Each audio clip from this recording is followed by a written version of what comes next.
ప్రస్తుతం ఒక ఐసీయూ యూనిట్ని ముఖ్యమంత్రికి ఎక్స్ప్లెయిన్ చేస్తున్నారు అక్కడి అధికారులు. బిల్డింగ్ ప్రారంభోత్సవ కార్యక్రమంలో ముఖ్యమంత్రి ఆరోగ్య శాఖ మంత్రితోటి రిబ్బన్ కట్ చేయించారు. తర్వాత ఒక్కొక్క బ్లాక్ని రిబ్బన్ కట్ చేసి ప్రారంభించి లోపలికి వెళ్ళి పరిశీలిస్తున్నారు.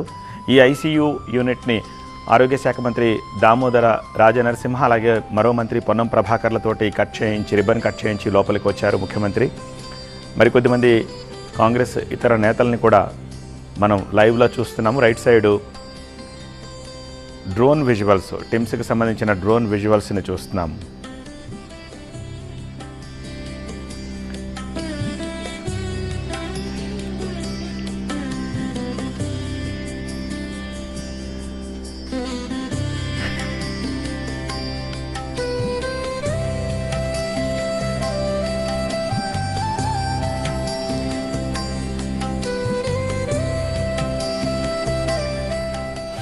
నాలుగు కీలక వైద్య విభాగాలకు సెంటర్ ఆఫ్ ఎక్సలెన్స్గా ఈ టిమ్స్ నిలవబోతోంది. కార్డియాక్, నెఫ్రాలజీ, యూరాలజీ, అవయవ మార్పిడి, ట్రామా విభాగాల్లో అత్యాధునిక వైద్య సేవలు అందించనుంది. కార్పొరేట్ ఆసుపత్రులకు ధీటుగా ఆధునిక టెక్నాలజీని అందుబాటులోకి తెచ్చారు. శాంపిల్స్, మెడికల్ రిపోర్ట్స్, మందులు ఎలాంటి మానవ సహాయం లేకుండానే నిమిషాల్లో న్యూమాటిక్ ట్యూబ్ సిస్టమ్ ద్వారా అవసరమైన చోటుకు అవి చేరబోతున్నాయి.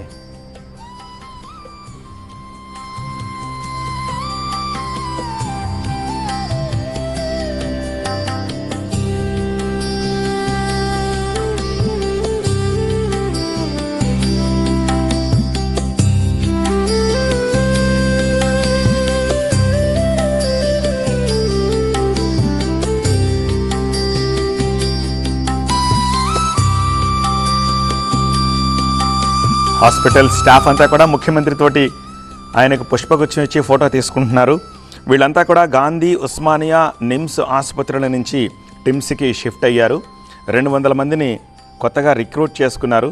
వీళ్ళంతా కూడా టిమ్స్లో ఇక నుంచి సేవలు అందించబోతున్నారు.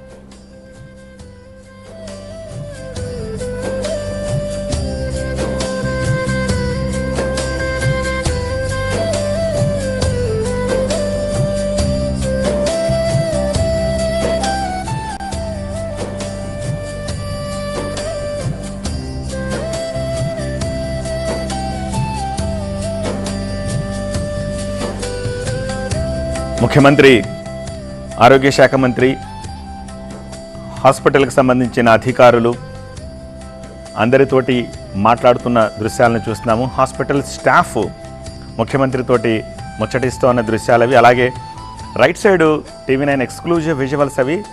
ఐసీయూ బెడ్స్ టిమ్స్లో ఎలా ఉన్నాయో చూడండి. ఒక కార్పొరేట్ హాస్పిటల్ని చూస్తున్నామా అన్నంతగా ప్రభుత్వ వైద్య కళాశాలలో ఐసీయూ యూనిట్కి సంబంధించిన, ట్రామా సెంటర్ యూనిట్కి సంబంధించిన దృశ్యాలను చూస్తున్నాము.